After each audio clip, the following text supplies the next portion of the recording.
Hello, இன்றைக்கி நம்ம பார்க்க போகிறது gyroscopic effect on four wheeler. அதை பார்க்குறதுக்கு முன்னாடி கைரோஸ்கோபிக் எஃபெக்ட் அப்படின்னா என்னென்னு பார்க்கலாம். ஸோ அதுக்கு லெட் மீ டேக் ஒரு டிஸ்க் எடுத்திருக்கேன்.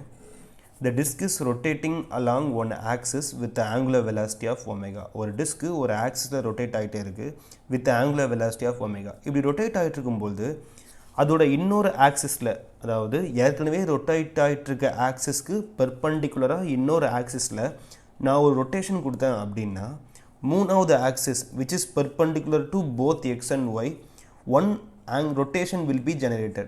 ஸோ இனிஷியலாக ரொட்டேட் ஆகிட்டுருக்கு, அதுக்கு பெர்பண்டிகுலரான ஆக்சிஸில் நான் ஒரு ரொட்டேஷன் கொடுக்குறேன். அப்படி கொடுத்தேன் அப்படின்னா மூணாவது ஆக்சிஸில் ஆட்டோமேட்டிக்காக அது ஒரு ரொட்டேஷன் ஜென்ரேட் ஆகும். இந்த எஃபெக்ட்டுக்கு பேர் தான் கைரோஸ்கோபிக் எஃபெக்ட். ஸோ இனிஷியலாக ரொட்டேட் ஆகிட்டு இருக்க வெலாசிட்டி வந்து ஒமேகா அப்படின்னு எடுத்துக்கிட்டோம் அப்படின்னா ஃபைனலாக ஜென்ரேட் ஆகிற ரொட்டேஷனோட velocity omega B.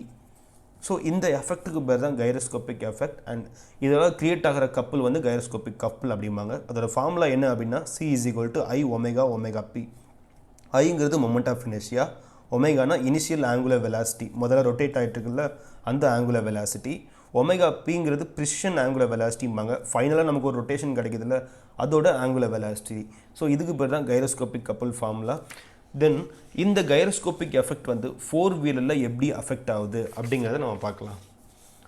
So four வீலரில் நார்மலாக 4 வகையாக ஃபோர்ஸ் ஆக்ட் ஆகுது வீல் மேலே. அது ஒவ்வொன்றும் தனித்தனியாக என்னென்ன ஆக்ட் ஆகுது, எந்தெந்த டைரெக்ஷனில் ஆக்ட் ஆகுதுன்னு பார்க்கலாம். So let me take four wheeler.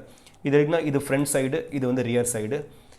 So இதில் வந்து 4 வகையான ஃபோர்ஸ் வந்து வீல் மேலே ஆக்ட் ஆகுது. அது ஒன்று எதனால் ஆக்ட் ஆகுது, எந்த கப்பலால் ஆக்ட் ஆகுது, என்ன டைரெக்ஷனில் ஆக்ட் ஆகுதுன்னு பார்க்கலாம். So for that let me assume a four wheeler. So four wheeler assume பண்ணிக்கிட்டேன். இப்போ முதல்ல க்ரியேட் ஆகிற ஒரு ஃபோர்ஸ் என்ன அப்படின்னா டியூ டு செல்ஃப் வெயிட் டபிள்யூவால் wheel 1, wheel 2, wheel 3 and wheel 4 இந்த 4 வீல்லையும் எப்படி வந்து ஃபோர்ஸ் ஆக்ட் ஆகுறதுங்க பார்க்கலாம். ஸோ இப்போ நார்மலாக வெஹிக்கிள் போயிட்டு இருக்கும்போது பிரச்சனை இல்லை. இப்போ வெஹிக்கிள் வந்து ஒரு டேர்ன் எடுக்க போகுது, லெஃப்ட் டேர்ன் எடுக்க போகுது அப்படின்னு வச்சுக்கலாம். லெஃப்ட் டேர்ன் எடுக்க போதுனா இந்த ரேடியஸை வச்சு லெஃப்ட் டேர்ன் எடுக்குது, கேபிட்டல் ஆர். இந்த ரேடியஸில் லெஃப்ட் டேர்ன் எடுக்க போகுது அப்படின்னா இப்போ இந்த சைடு இருக்கிறது இன்னர் அண்ட் இந்த சைடு இருக்கிறது அவுட்டர். ஏன் இன்னர் சொல்கிறேன் அப்படின்னா கர்வுக்கு டுவர்ட்ஸாக இருக்குது அது இன்னர் சைடு, கர்வுக்கு வெளியே இருக்குது outer side.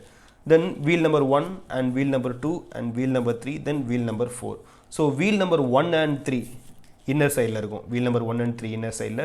Then wheel number 2 and 4 அது அவுட்டர் சைடில் இருக்கும். So wheel number 2 outer, wheel number 4 outer.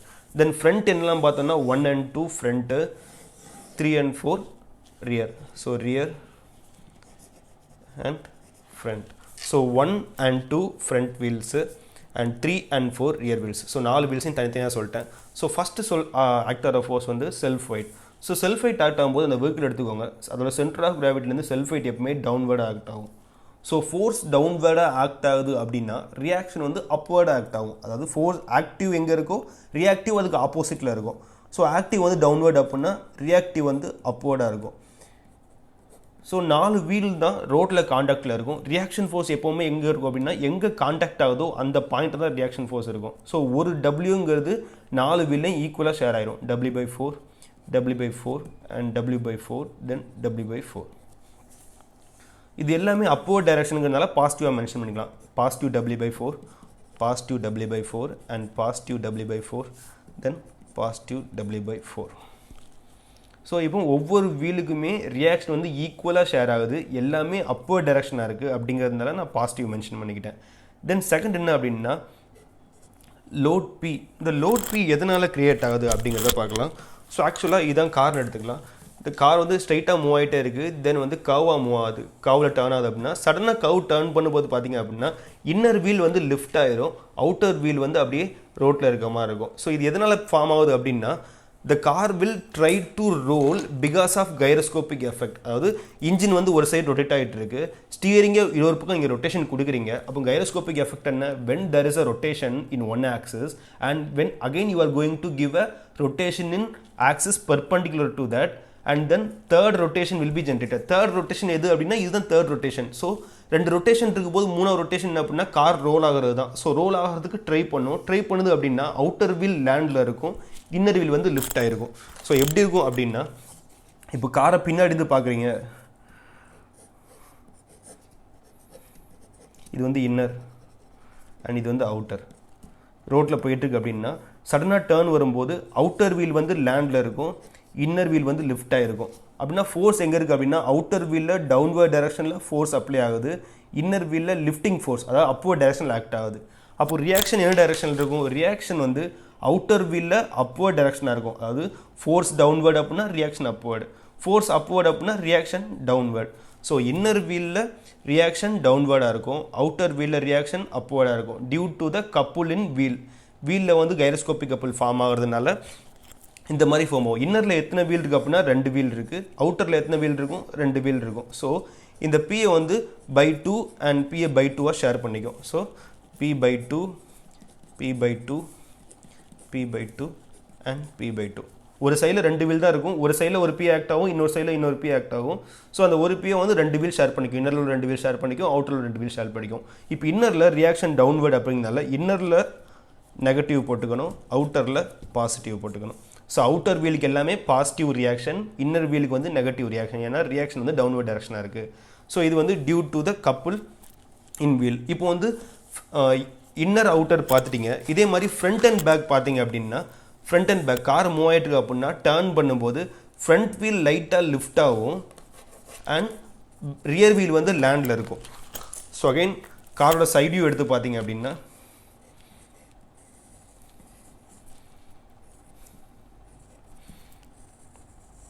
Turn எடுக்கும்போது ரியர் வீல் கிரவுண்டில் இருக்கும், ஃப்ரண்ட் வீல் வந்து லைட்டாக லிஃப்டாக ட்ரை பண்ணும். ஸோ இங்கே ஃபோர்ஸ் அப்வர்டாக இருக்கும், இங்கே ஃபோர்ஸ் டவுன்வர்டாக இருக்கும்.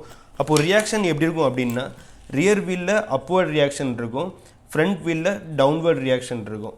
அண்ட் ஃப்ரண்ட்டில் 2 வீல் இருக்குது, ரியரில் 2 வீல் இருக்குது. அதை நான் எஃப் எடுத்துக்கிட்டேன் அப்படின்னா ஃப்ரண்ட்டில் 2 வீல் ஷேர் பண்ணிக்கும், F by 2 and F by 2. ரியரில் 2 ஷேர் பண்ணிக்கும், F by 2 and F by 2. And then front wheel வந்து லிஃப்ட் ஆகும், ஸோ ரியாக்ஷன் வந்து டவுன்வர்ட் டைரக்ஷன். ரியர் வீல் வந்து கிரவுண்டில் இருக்கும், so reaction upward direction, so positive. And then ஃபைனலாக கியூங்கிறது என்ன அப்படின்னா டியூ டு சென்ட்ரிபியூகல் ஃபோர்ஸ். அதாவது பிங்கிறது என்ன அப்படின்னா இன்னர் அவுட்டர் கன்சிடர் பண்ணிங்கன்னா ஒரு சைடு லிஃப்ட்டு ஒரு சைடு டவுனு. அதே எஃப்ங்கிறது என்ன அப்படின்னா ஃப்ரண்ட்டு பேக் கன்சிடர் பண்ணிங்கன்னா ஃப்ரண்ட்டு லிஃப்ட்டு ரியர் டவுனு. இது எதனால் அப்படின்னா பிங்கிறது due to gyroscopic couple of wheel, எஃப்ங்கிறது due to gyroscopic couple of engine. மூணாவது ஒரு கப்புல் இருக்குது, அது என்ன கப்புல் அப்படின்னா couple due to centrifugal force. அதாவது கார் மூவ் ஆகிட்டே இருக்குது அப்படின்னா சடனாக டர்ன் பண்ணும்போது என்ன ஆகுனா லெஃப்ட்டில் டர்ன் பண்ணுதுன்னா உள்ள பேசஞ்சர் எல்லாமே ரைட் சைடு புல் ஆவாங்க, ரைட் சைடு போய் விழுவாங்க. ரைட் சைடு டர்ன் ஆகுது அப்படின்னா உள்ள பேசஞ்சர்லாம் லெஃப்ட் சைடு போய் விழுவாங்க. இது due to centrifugal force. So centrifugal ஃபோர்ஸுமே என்ன ஆகும் அப்படின்னா வந்து உங்களுக்கு வந்து வீலில் வந்து ஒரு ஃபோர்ஸை வந்து ரியாக்ஷனை க்ரியேட் பண்ணும். ஸோ அதுவும் அப்படின்னா இன்னர் அண்ட் அவுட்டர் தான் பார்க்கணும். இன்னர் இப்போ கார் மூவ் ஆகிட்டு அப்படின்னா இன்னர் அப்படி லெஃப்ட்டில் டர்ன் ஆகுது அப்படின்னா எல்லாருமே அப்படி அவுட்டர் சைடில் போய் விழுவாங்க. அப்படின்னா அவுட்டர் சைடு வீல் டவுன்வர்டில் இருக்கும், இன்னர் சைடு வீல் அப்வர்டில் இருக்கும். அதாவது டியூ டு பி என்ன இருந்ததோ அதே தான் டியூ டு கியூவும் இருக்கும். ஸோ அதே தான் Q by 2 plus Q by 2 and minus Q by 2 and plus Q by 2. அதாவது இன்னர் சைடில் நெகட்டிவ் ரியாக்ஷன், அவுட்டர் சைடில் பாசிட்டிவ் ரியாக்ஷன். ஸோ ஒவ்வொரு வீல்லையும் ரியாக்ஷனை சம் பண்ணும்போது இப்போ வீல் 1ல் பார்த்தோம் அப்படின்னா இந்த 4ஐயும் சம் பண்ணிடணும், வீல் 2ல் பார்த்தோன்னா இந்த 4ஐயும் சம் பண்ணணும், வீல் 3ல் இந்த 4ஐயும் சம், வீல் 4ல் இந்த 4ஐயும் சம் பண்ணணும். ஸோ ஒவ்வொரு வீல்லையும் ஆக்ட் ஆகிற ரியாக்ஷனுக்கு we have to do the summation of all the reaction at the particular wheel. So இந்த 4 தான் வந்து major reaction which is acting on the wheel. இப்போ தென் நம்ம ஒரு ப்ராப்ளம் சால்வ் பண்ணலாம். ப்ராப்ளம் சால்வ் பண்ணுறதுக்கு முன்னாடி அதோட ஃபார்முலாஸ் நோட் பண்ணி சொல்லிடுறேன். இதான் 4 வீல், 4 வீல்லையும் ஒவ்வொன்றும் எப்படி ஆக்ட் ஆகுது, ஒவ்வொரு வீல்லையும் 4 ரியாக்ஷன் பாசிட்டிவாக நெகட்டிவாக அப்படிங்கிறத மென்ஷன் பண்ணியிருக்கேன். தென் பிங்கிறது அது இப்படி போயிட்டுருக்க கார் வந்து ஒன்று இப்படி போகும் இல்லை இப்படி போகும் அப்படி தானே. அதில் எந்த டிஸ்டன்ஸ் இன்வால்வ் ஆகுது அப்படின்னா காரோட வித்து தான் இன்வால்வ் ஆகுது. So couple is equal to that force into distance. எந்த டிஸ்டன்ஸ்னால் இந்த காரோட வித்தோட டிஸ்டன்ஸ், வித்துங்கிறது எக்ஸ் அப்படின்னா அது எக்ஸ். அது மாதிரி ஃப்ரண்ட்டுக்கு எஃப் என்ன ஆகுதுன்னா கார் ஒன்று ஃப்ரண்ட்டில் லிஃப்ட் ஆகணும் இல்லை பேக்கில் லிஃப்ட் ஆகணும். அதுக்கு எந்த டிஸ்டன்ஸ் இன்வால்வ் ஆகுது அப்படின்னா காரோட டோட்டல் லென்த் இன்வால்வ் ஆகுது. டோட்டல் லென்த்துங்கிறது Y. So F into Y is equal to CE. And then third one centrifugal ஃபோர்ஸும் பியும் ஒன்று தான் சொல்லியிருக்கேன். ஸோ கிட்டத்தட்ட ஒரே மாதிரி தான் அந்த கப்புள் ஃபார்ம் ஆகும். ஸோ இங்கே எக்ஸ் டிஸ்டன்ஸ் தான், இங்கே எக்ஸ் தான். ஸோ இந்த 3 கப்புள்னா என்ன formula? Couple is equal to force and distance. எந்த ஃபோர்ஸ் இன்வால்வ் ஆகுது, எந்த டிஸ்டன்ஸ் இன்வால்வ் ஆகுது. முதல்ல பி வந்து பார்த்தோம் அப்படின்னா ஒன்று இன்னர் வந்து லிஃப்ட் ஆகும், அவுட்டர் வந்து என்ன ஆகும் அப்படின்னா டவுனாக இருக்கும். அப்படின்னா எந்த டிஸ்டன்ஸ் இன்வால்வ் ஆகுது அப்படின்னா காரோட வித் இன்வால்வ் ஆகுது, அது எக்ஸுங்கிறது இன்வால்வ் ஆகுது. இதே வந்து செகண்ட் பார்க்கும்போது ஃப்ரண்ட்டாக பேக்காக, ஃப்ரண்ட் லிஃப்ட் ஆகும், பேக்கு டவுனாக இருக்கும், இல்லை பேக்கு லிஃப்ட் ஆகும், ஃப்ரண்ட் டவுன் ஆகும். ஸோ எந்த டிஸ்டன்ஸ் இன்வால்வ் ஆகுது அப்படின்னா ஒய் டிஸ்டன்ஸ் இன்வால்வ் ஆகுது, அதான் ஒய் மென்ஷன் பண்ணியிருக்கேன். Q அண்ட் P சேம் தான் மென்ஷன் பண்ணிட்டேன். தென் CO என்ன அப்படின்னா சென்ட்ரிஃபியூகல் கப்புள். CWCEக்கு நம்ம கைரோஸ்கோபிக் கப்புள் ஃபார்முலா போட்டுக்கலாம். CO சென்ட்ரிஃபியூகல் ஃபோர்ஸுங்கிறதுனால CO is equal to centrifugal force into the distance. இந்த டிஸ்டன்ஸ் என்ன அப்படின்னு பார்த்தோம்னா இப்போ வந்து வீல் வந்து கிரவுண்டில் இருக்குது அப்படின்னா கிரவுண்ட்லேருந்து சென்டர் ஆஃப் கிராவிட்டி பாயிண்ட்டுக்கு என்ன ஹைட்டோ அந்த டிஸ்டன்ஸ் தான் ஹைட்டு. சரிங்களா? எஃப்சிங்கிறது mv²/r, அதாவது centrifugal force in the height from the ground level to the centre of gravity point. இது எல்லாமே இருந்துச்சு அப்படின்னா there is easily we can calculate all the forces. இப்போ ஒரு சம் பார்க்கலாம்.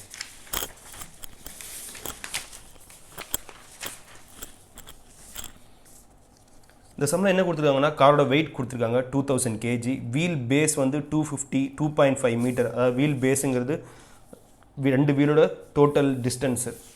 தென் வீல் ட்ராக் 1.5 மீட்டர் அப்படின்னா இதுதான் wheel track 1.5 metre. And then ஜிங்கிறது centre of gravity 500 mm from the ground, அதாவது கார் இருக்குது அப்படின்னா கிரவுண்ட் லெவல்லேருந்து 500 mm centre of gravity point இருக்குன்னு அர்த்தம். And next 1 metre from the front axle, அதாவது ஃப்ரண்ட் ஆக்சிலேருந்து 1 மீட்டர் டிஸ்டன்ஸில் இருக்குது அப்படின்னு சொல்லியிருக்காங்க. ஏதாவது ஒன்று ஃப்ரண்ட் ஆக்ஸாக எடுத்துக்கோங்க. இதை ஃப்ரண்ட்டாக எடுத்திங்க அப்படின்னா இங்கேருந்து 1 மீட்டரில் ஜி போட வேண்டியது இருக்கும். நான் இதை ஃப்ரண்ட்டாக எடுத்திருக்கேன். ஸோ இங்கேருந்து 1 மீட்டரில் ஜி ட்ரா பண்ணியிருக்கேன். அண்ட் நெக்ஸ்ட் வீலோட டயமீட்டர் 0.8 மீட்டர், அதோட மொமெண்ட் ஆஃப் இனர்ஷியா கொடுத்துருக்காங்க. தென் அதோட ஆங்குலர் வெலாசிட்டி வந்து இன்ஜினோட ஆங்குலர் வெலாசிட்டி 4 times ஆஃப் வீலோட ஆங்குலர் வெலாசிட்டி கொடுத்துருக்காங்க. அதாவது ω/E /ω/W is equal to 4 அப்படின்னு கொடுத்துருக்காங்க. அதை கியர் ரேஷியோன்னு சொல்லுவாங்க, G அப்படின்னு. Gear ratio is equal to angular velocity of engine angular velocity of wheel சொல்லுவாங்க. அதை 4 மென்ஷன் பண்ணியிருக்காங்க. இன்ஜின் ஃப்ரண்ட்லேருந்து பார்க்கும்போது கிளாக் வைஸ் ரொட்டேஷன், அதோட மாஸ் என்ன அப்படின்னா 75, இன்ஜினோட mass, so ME. And then radius of gyration of engine வந்து 100 mm. If car turns 60 mm radius right, அதாவது ரைட் சைட் டேர்ன் ஆகுது, ஃப்ரண்ட்லேருந்து பார்க்கும்போது ரைட் சைட் டேர்ன் ஆகுது. என்ன ரேடியஸில் அப்படின்னா 60 மீட்டர் ரேடியஸில் டேர்ன் ஆகுது. ஸ்பீட் என்ன பார்த்தீங்கன்னா 60 km/h. நம்ம என்ன பண்ணணும் அப்படின்னா ஒவ்வொரு வீல்லையும் ஆக்ட் ஆகிற லோடை வந்து கண்டுபிடிக்கணும். ஸோ வெலாசிட்டி 60 km/h மீட்டர்/செகண்டாக மாற்றிக்கோங்க. கிலோமீட்டர்னா 3600/1000 போட்டோம் அப்படின்னா நமக்கு வந்து கிடச்சிடும். அதை மீட்டர்/செகண்டில் மாற்றி வச்சுக்கோங்க. மாற்றி வச்சுட்டு இப்போ ஒவ்வொரு வீல்லையும் என்ன மாதிரி ரியாக்ஷன் ஜென்ரேட் ஆகுது அப்படின்னு பார்க்கலாம். இது ஒவ்வொரு ஸ்டெப்பாக சால்வ் பண்ணிட்டே வரலாம். ஸ்டெப் நம்பர் 1 என்ன அப்படின்னு பார்த்தீங்கன்னா ஃபர்ஸ்ட் வந்து செல்ஃப் வெயிட் கொடுத்துருக்காங்க 2000 kg. ஸோ வந்து இதில் மொமெண்ட் எடுக்கிறது மூலமாக ஆக்ட் ஆகிற ரியாக்ஷன் ஃபோர்ஸை கன்சிடர் பண்ணணும், கால்குலேட் பண்ணணும். ஸோ வெஹிக்கிள் எடுத்துக்கோங்க. சென்டர் ஆஃப் கிராவிட்டி பாயிண்ட் இங்கே இருக்குது. எங்கே அப்படின்னா ஃப்ரண்ட் ஆக்ஸ்லேருந்து 1 மீட்டர் டிஸ்டன்ஸு அண்ட் தரையிலேருந்து 500 mm, அதாவது 0.5 மீட்டர் டிஸ்டன்ஸில் சென்டர் ஆஃப் கிராவிட்டி பாயிண்ட் இருக்குது. இப்போ ஃபோர்ஸை ஈக்லிபிரியம் பண்ணோம் அப்படின்னா டபிள்யூங்கிறது downward, that is equal to upward வந்து W1 + W2. ஃபோர்ஸ் ஈக்லிபிரியம் பண்ணோம் அப்படின்னா டவுன்வேர்ட் ஆகிற ஃபோர்ஸை ஒரு சைடும் அப்போர்ட் ஆகிற ஃபோர்ஸை ஒரு டைம் வச்சிட்டோம் அப்படின்னா W is equal to W1 + W2. So W1 W2 தெரியாது, அதை நம்ம கேல்குலேட் பண்ண போகிறோம். அதுக்கு இதை பாயிண்ட் ஏன்னு எடுத்துருக்கேன், பாயிண்ட் பின்னு எடுத்துருக்கேன். ஏயை பொறுத்து மொமெண்ட் எடுத்தேன் அப்படின்னா W clockwise direction and W2 anti-clockwise direction. So W2 into distance என்னன்னு பார்த்தா இந்த distance 2.5, W2 into 2.5 and W into distance பார்த்தா 1 meter, so W into 1.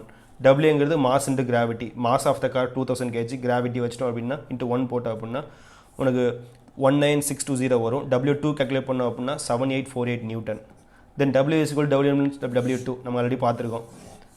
அதில் சப்ஸ்டியூட் பண்ணோம் அப்படின்னா W1 கிடச்சிரும். ஸோ W1 and W2 கண்டுபிடிக்கணும். ஏன் W1 and W2 கண்டுபிடிக்கணும் அப்படின்னா இப்போ centre of gravity point total டிஸ்டன்ஸில் சென்டராக இருந்தது அப்படின்னா எல்லா வீல்லையும் ஈக்குவல் ரியாக்ஷன் ஆக்ட் ஆகுதுன்னு சொல்லிட்டு W/4 மட்டும் போட்டால் போதும். W தெரிஞ்சது அப்படின்னா D/4 போட்டுக்கலாம். ஆனால் சென்டர் ஆஃப் கிராவிட்டி கரெக்டாக சென்டரில் இல்லாமல் டீவியேட் ஆகி இருந்துச்சு அப்படின்னா we have to say that W1 and W2. Again சொல்கிறேன், 2 கேஸ் இருக்குது. சென்டர் ஆஃப் கிராவிட்டி பாயிண்ட் கரெக்டாக சென்டரில் இருந்தது அப்படின்னா நமக்கு பிரச்சனையே இல்லை, W/4 போட்டுடலாம். அப்படி சென்டராக இல்லாமல் டிவைட் ஆகிட்டு இருக்கு. இப்போ டோட்டல் வந்து 2.5ல 1.25ல் இருந்துச்சு அப்படின்னா நமக்கு பிரச்சனை இல்லை. ஆனால் கரெக்டாக 1 மீட்டரில் இருக்குது. ஸோ சென்டரில் இல்லை அப்படின்னா இங்கே கொஞ்சம் லோடு ஆக்ட் ஆகும், இங்கே கொஞ்சம் லோடு ஆக்ட் ஆகும். ரெண்டுமே வந்து டீவியேஷனாக இருக்கும். ஸோ W1 W2 எடுத்துக்கிறோம். சென்டர் ஆக்ட் ஆனால் W1 எடுத்துகிட்டா போதும். ஸோ இது கேர்ஃபுல்லாக வாட்ச் பண்ணிக்கோங்க. So W1 and W2 consider பண்ணியாச்சு. And then second thing,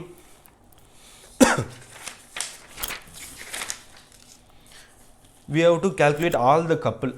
First வந்து வீலில் கிரியேட் ஆகிற கப்புள் என்னென்னு பார்த்தீங்க அப்படின்னா C is equal to I omega. கப்புளுக்கான ஃபார்முலா எழுதிக்கிறேன். Gyroscopic couple C is equal to I omega and omega p.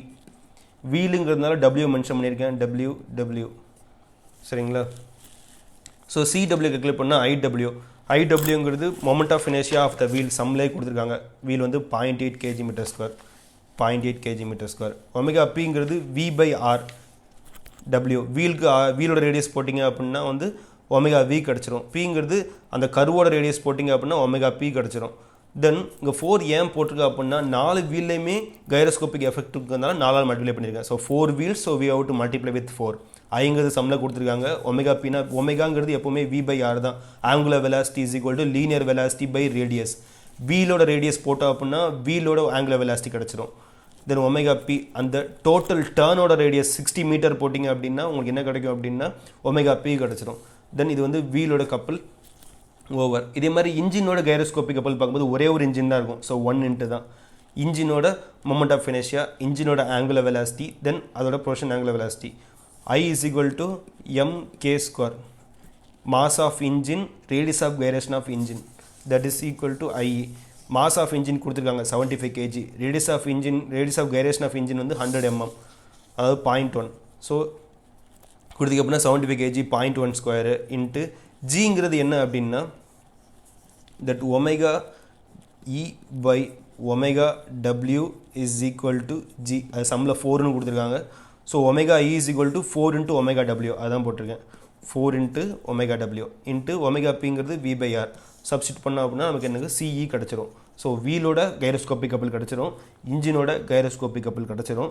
Then we have to calculate centrifugal couple. Centrifugal கப்பல்னா that centrifugal force into height, vertical height.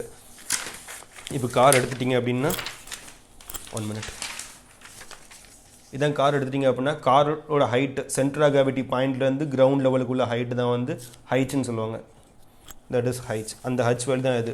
Centrifugal ஃபோர்ஸுங்கிறது mv²/r. எம்ங்கிறது mass of the car, விங்கிறது velocity of the car, capital ஆர்ங்கிறது rotation into the height of centre of gravity point from the ground level 0.5, 500 mm. Substitute பண்ணிங்க அப்படின்னா உங்களுக்கு வந்து centrifugal கப்பல் கிடச்சிரும். ஸோ ஃபஸ்ட் என்ன பண்ணணும், W1 and W2 கேல்குலேட் பண்ணணும்.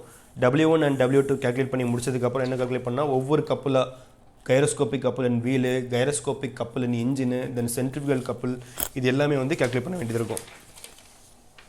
அண்ட் நெக்ஸ்ட் என்ன பண்ண போகிறாங்க அப்படின்னா ஒவ்வொரு ரியாக்ஷனையும் கேல்குலேட் பண்ணணும். P, F and Q. W calculate பண்ணியாச்சு, ரிமைனிங் இருக்குது P, F, Q தான். So CW is equal to P into X. எக்ஸுங்கிறது நம்ம சம்மில் எவ்வளோ அப்படின்னா இதுதான் எக்ஸு, சரிங்களா? இதுதான் வந்து Y. So P into X is equal to CW. Then Q into X is equal to CO. F into Y is equal to CE. CW, CO, CEலாம் வந்து ப்ரீவியஸாகவே வந்து கேல்குலேட் பண்ணியாச்சு. PQF தான் கேல்குலேட் பண்ணணும். எக்ஸுங்கிறது 1.5x, ஒய்ங்கிறது 2.5. So 1.5 and 2.5. இந்த value போட்டால் அப்படின்னா உங்களுக்கு P கிடச்சிரும், F கிடச்சிரும் அண்ட் Q கிடச்சிரும். இந்த 3 கிடச்சதுக்கப்புறம் இதுக்கப்புறம் தான் வந்து ஒவ்வொரு வீல்லையும் எப்படி ஆக்ட் ஆகுது அப்படிங்கிறத பார்க்கணும். ஸோ எல்லா வீல்லையுமே ஃபஸ்ட் வந்து 4 ஆரோ மார்க் போட்டு வச்சுக்கோங்க. போட்டு வச்சுட்டு எல்லா வீல்லையுமே இது வந்து ஃப்ரண்ட் வீல், இது வந்து ரியர் வீல். ஃப்ரண்ட் வீலை வந்து W1 எடுத்துருக்கோம். So W1/2, W1/2. இங்கே வந்து W2/2, W2/2. ஏன் by2 போட்டோம் அப்படின்னா சென்டர் ஆஃப் கிராவிட்டி பாயிண்ட் சென்டராக இருந்துச்சு அப்படின்னா எல்லாமே W/4, W/4ன்னு வந்துடும். ஆனால் சென்டர் ஆஃப் கிராவிட்டி தள்ளி இருக்கிறதுனால ஃப்ரண்ட் 2 வீலை தனியாக எடுத்துக்கணும், பேக் 2 வீலை தனியாக எடுத்துக்கணும். ஸோ W1 அது ஃப்ரண்ட்டு, W2ங்கிறது back. W1/2, W1/2 front wheel ரெண்டும் ஷேர் பண்ணிக்கும். W2/2, W2/2ங்கிறது ரியர் வீல் ஷேர் பண்ணிக்கும். இது என்ன அப்படின்னா due to self weight. Self வெயிட்டோட ரியாக்ஷன் எப்போவுமே பாசிட்டிவ் தான், சரிங்களா? நம்ம ஆல்ரெடி பார்த்த மாதிரி செல்ஃப் வெயிட்டோட ரியாக்ஷன் வந்து எல்லாமே பாசிட்டிவ் தான். அண்ட் தென் நெக்ஸ்ட் P வாங்க. P வரும்போது இன்னர் வீலில் வந்து என்ன இருக்கும் அப்படின்னா நெகட்டிவ். இன்னர் வீலில் நெகட்டிவ், அவுட்டர் வீலில் பாசிட்டிவ். எது இன்னர் வீல் அப்படின்னா இப்போ டர்ன் இப்படி ஆகுது அப்படின்னா இதுதான் இன்னர் வீல். ஸோ இன்னர் வீலில் நெகட்டிவ் P/2, இன்னர் வீலில் நெகட்டிவ், அவுட்டர் வீலில் பாசிட்டிவ் P/2 ப்ளஸ் P/2. அதே மாதிரி q negative q/2 positive q/2 negative q/2 positive q/2 so பியும் கியூவும் இன்னர் வீலையும் அவுட்டர் வீலையும் ஒரே டைரெக்ஷனில் இருக்கும், எந்த சேஞ்சும் இருக்காது. தென் எஃப் எடுத்துட்டிங்க அப்படின்னா எஃப்பில் வந்து ஃப்ரண்ட் வீலில் நெகட்டிவில் இருக்கும், ரியர் வீலில் பாசிட்டிவில் இருக்கும். இதுதான் வந்து ஃப்ரண்ட் வீலில் -f/2 -f/2, ரியர் வீலில் பாசிட்டிவ் இருக்கும், positive f/2 and positive f/2. So இதுதான் வந்து ஒவ்வொரு வீல்லையும் ஆக்ட் ஆகக்கூடிய ரியாக்ஷன்ஸ் அண்ட் டைரக்ஷன்ஸ். தென் ஃபைனலாக நம்ம என்ன கேல்குலேட் பண்ண வேண்டியிருக்கும் அப்படின்னா ஒவ்வொரு வீல்லையும் இது வந்து load on wheel 1, load on wheel 2, load on wheel 3 and load on wheel 4. So இந்த வீலில் ஃபஸ்ட்டு வீலில் எடுத்துக்கிட்டோம் அப்படின்னா W positive, P negative, F negative. So P negative, F negative, Q negative. அதே மாதிரி wheel number 2, wheel number 3, wheel number 4 இது எல்லாத்தையும் summation பண்ணி போட்டோம் அப்படின்னா நமக்கு வந்து ஆன்சர் கிடச்சிரும். தேங்க்யூ.